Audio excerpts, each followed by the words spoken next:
Chapter 6, Intuition, Accessing the Ethereal Hard Drive.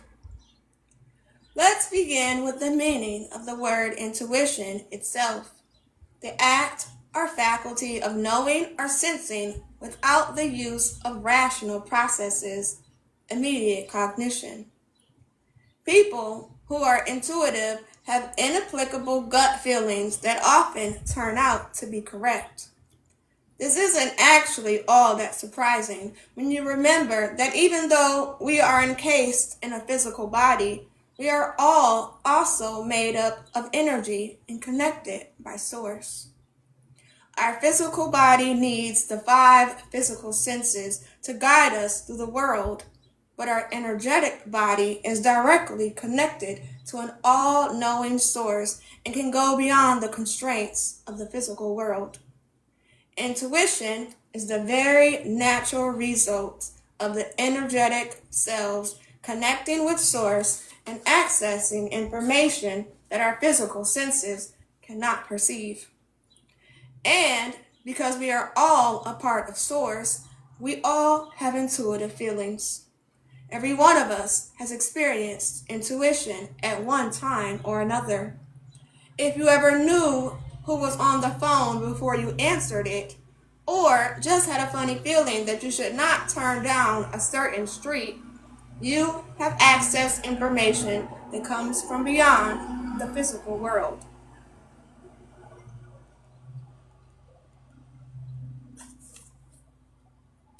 When you spontaneously access this information from source, also referred to as source intelligence, you are unknowingly accessing an infinite knowledge pool that is available to every living creature on the planet. Even animals share in source's intelligence because they too are part of source energy. It's no accident when a family pet travels hundreds of miles to find the family that left it behind. These animals simply access source intelligence, which most people would simply call instinct. Think of how a baby develops in the womb, how cells continue to multiply over and over until a new person is formed. Consider how intrinsically and precisely designed a flower is, with each petal perfectly placed, or how the sun rises and sets each day. Many complex and beautiful things in our world that we take for granted do not exist the way they do by mere chance. They are perfectly planned by our Creator's intelligence, source intelligence. Think of it as a giant computer with a non-corruptible hard drive that stores information about everything that ever is, was, or shall be. Psychics are tapping into source intelligence when they access information for their clients about future events. I chuckle whenever I hear psychics say they don't know where their information comes from, or when one of them says, "Spirit is telling me blank." Spirit, some powerful, all-knowing being in the sky, gets all the credit or blame for the information the psychic is giving his or her client. But what the psychic is actually doing is akin to logging into a giant computer, accessing the hard drive of source's intelligence and extracting information. Why some psychics are wrong. If all source knowledge is pure and true, then why are some psychics inaccurate? All information from source is pure and true. It's the translation that psychics sometimes get wrong. The size of the psychic's ego usually determines the accuracy of the intuitive information the psychic relays. If the psychic cannot put his or her own personal opinions, feelings, and prejudices in proper perspective, the information will be distorted. Think of the psychic as a filter or channel for information to funnel through. The channel must be clear if the information is to remain pure. If the filter or channel gets muddied, miscommunication results. It works much like the children's game telephone or whisper down the line. By the time the original message reaches the last person in line, it's usually unrecognizable. Intuition for lightworkers. Lightworkers are acutely and sometimes painfully intuitive. But just like everyone else, they must combat the ego.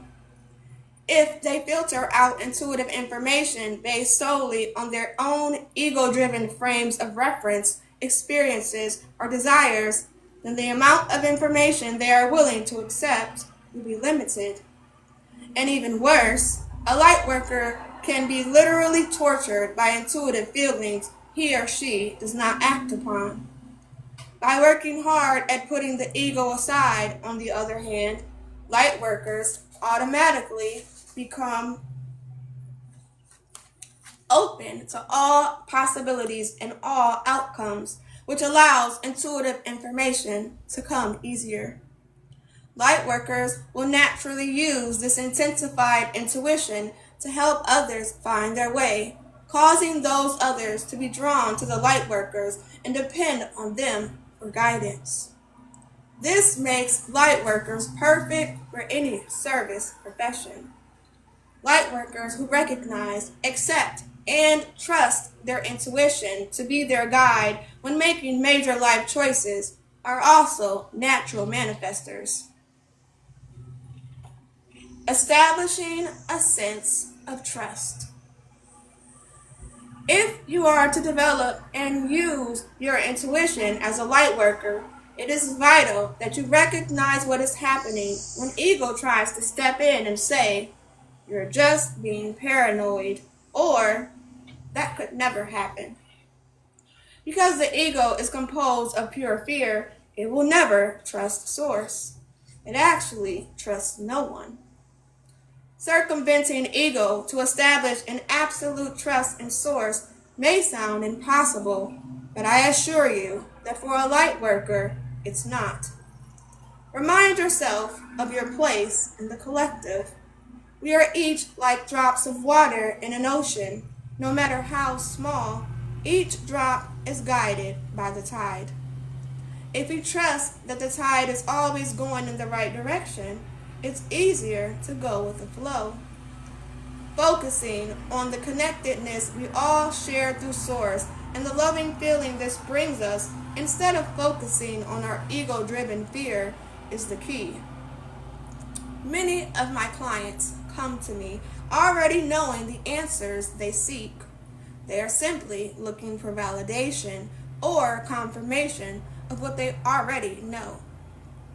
When you disregard the information that you get intuitively because you don't trust it or need someone else to validate it for you, then you can't make the best choices and you can't help others as effectively. A good example is a story my husband told me about a detective who didn't listen to his gut when he was assigned the case of a missing boy. 2 weeks after he was reported missing, the boy had been found dead near a riverbank in an apparent drowning accident. The boy's stepfather told the police that the 12-year-old had played many times near the riverbank and that he had warned the boy that one day he could slip and fall in. After hours of interviewing the stepfather, the detective found no evidence of any foul play. Yet, something just felt off. The detective could sense that the stepfather was hiding something, even though all the facts seemed to point to an accidental drowning. Weeks later, the boy's autopsy report reported that his cause of death was not drowning at all. It was strangulation. And then it came out that the stepfather had a history of domestic violence. By that time, the stepfather had left the state, and to this day, he is still at large. If the detective had acted on his instincts, he could have found some reason to detain the man. But he doubted himself and instead let the murderer go free. Source gave him the right information, but not wanting to make a mistake in detaining the stepfather, the detective had more fear than trust in his gut feelings. Intuition already guides you. Many of us operate on intuitive feelings more often than we realize. Intuition guides us in all areas of our lives, bringing us opportunities and keeping us safe, even if we may not pay much attention to these subtle insights. But paying closer attention to them so we recognize them for what they are can pay off. I know a man who was about to get on a plane from Los Angeles to New York. He was a frequent business traveler, and his life was basically spent in airports. One night, when it was clear and starry outside, he had a nagging feeling while he waited at the gate. "I just felt like I shouldn't get on that plane," he told me. The flight was sold out, and the plane was leaving exactly on time. There was no real reason for this man to miss his flight home, but he just kept having that strange but persistent feeling that he should stay put and go the following morning, even though that would mean having to reschedule an important breakfast meeting the next morning. The man walked up to the counter and changed his flight to go the next day because he always listened to that little voice inside of him. Why not? It never steered him wrong. Later that night at the hotel, he received a call saying his mother, who lived in Los Angeles, had just had a mild heart attack. If he had taken that flight, it would have taken this man 2 days to get back from across the country due to wintry storms and airport delays. But for reasons he couldn't explain, he was still in Los Angeles and was able to get to the hospital relatively quickly. His mother was in intensive care, but she pulled through risky heart surgery. Was it because her beloved son was at her side? Would she have made it through the night without him? No one can really say. What I do know is that this man made exactly the right decision. He trusted that little voice inside of him that told him there was a problem with him getting on that flight. Recognizing intuition. The first step to developing your intuitive powers is to recognize them. You must accept the fact that you are intuitive and see your hunches as real messages instead of writing them off because they sound crazy. Mary learned this when her 7-year-old daughter Bree came home from school with an invitation to spend a weekend camping with a classmate, her mother, and several other friends to celebrate the classmate's birthday. Immediately, Mary had a bad feeling about it. She didn't know the other girl's mother, and she worried if her daughter would be safe on the trails around the campground, which was also surrounded by very deep lakes. Even though she was afraid she was being too overprotective, Mary said no to the trip, and Bree cried for days. After the weekend, Mary found out that although the mother had tried hard to keep control of the 10 girls who came on the trip, one of them had been lost on the trails for more than 2 hours. Mary then realized that she hadn't just been an overprotective mom.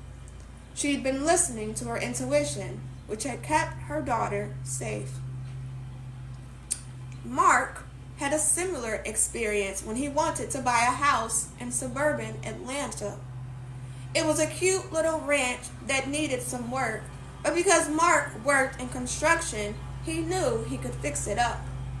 His bank approved the loan, and he looked at the property 5 times. But when he was preparing to make the offer, he had a strange feeling. Something was telling him not to buy that house, even though it seemed perfect for him. Mark didn't listen to his real estate agent, who was pressuring him to make the offer. "You'll lose the house," the agent told him. "So many families are waiting to make offers." Although Mark didn't understand why, he passed on the property. 3 weeks later, his girlfriend of 2 years was offered her dream job in Florida. Mark thought about what his life would be like with him in Atlanta and his girlfriend in Florida. He proposed, and they just purchased their first house in Tampa. Janet, a single mom who lives in Wisconsin with her 5-year-old son Nick. One snowy morning, Janet woke up with a horrible feeling in the pit of her stomach. Looking outside at the snow continuing to pile up, she couldn't pinpoint what was wrong. Then, when Nick wandered down the hall asking for waffles, she knew that for some reason she didn't want to get him on the school bus that morning. It wasn't as if it was the snowiest day ever, she told me later. We'd trudged off to the bus together in much worse weather before. But on that day, I kept hearing this strong voice inside me saying not to put Nick on that bus. This really put Janet in a jam because her husband had already driven the SUV to work that morning, and she didn't want to drive her son in their sports car during a snowstorm. "It sounded crazy," she said, "but I kept Nick home that day, promising myself that we would have an educational day and watch something on the Science Channel."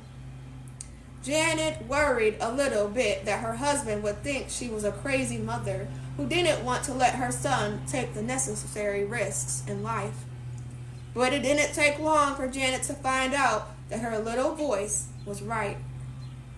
Her local news channel soon reported that the school bus Nick usually took to school had skidded off the road and into a ditch at a place that was just 2 stops past Janet's house. Had she not listened to her intuition, Nick would have been on that bus. Hours later, more news reports came in that several of the children had been hospitalized. That night, Janet's husband held his wife closely and kept saying over and over again, "I won't ever call you crazy again." Little Nick even went to bed saying, "Thanks, Mommy, for not letting me crash today." Many people have heard the amazing story about the 65-year-old cab driver from New York who sat outside the World Trade Center every single morning for 10 years. On September 11, 2001, he had this nagging feeling that he needed to call his grown daughter in Chicago right away.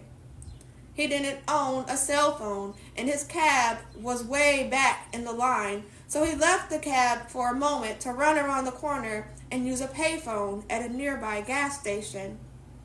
While he was on the payphone, the first plane hit the World Trade Center. It wasn't long before his cab was under several feet of rubble. "I usually call my daughter on Sundays, but I just had a feeling I needed to call her. Nothing was wrong with her or my granddaughter," he marveled later. "It was like another force was out there, and it saved my life." The cab driver was certainly right in following his gut feeling, but it wasn't another force that was out there that saved him.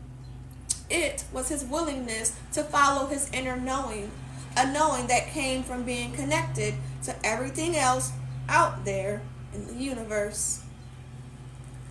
I could go on and on telling similar stories of how grateful people were that followed their intuition. And of course, using your intuition won't usually be quite so dramatic. The bottom line is that you will never, ever go wrong listening to your gut feelings. Even when it seems as if what you're getting doesn't make any sense, recognize it as a message and then listen to the message. You might not understand it at the time, but you certainly will understand it later.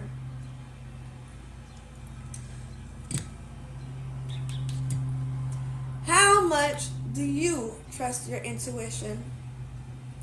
We all know someone who seems to get lucky breaks like this all the time. Like Forrest Gump, everything this person touches turns to gold. In fact, if we look at Forrest, we can see just how trusting he was. He never questioned his existence. He just accepted it. Life is like a box of chocolates, he said. You never know what you're going to get. And that was true. We also all know people who seem to make awful choices all the time. Those who perpetually suffer from bum luck.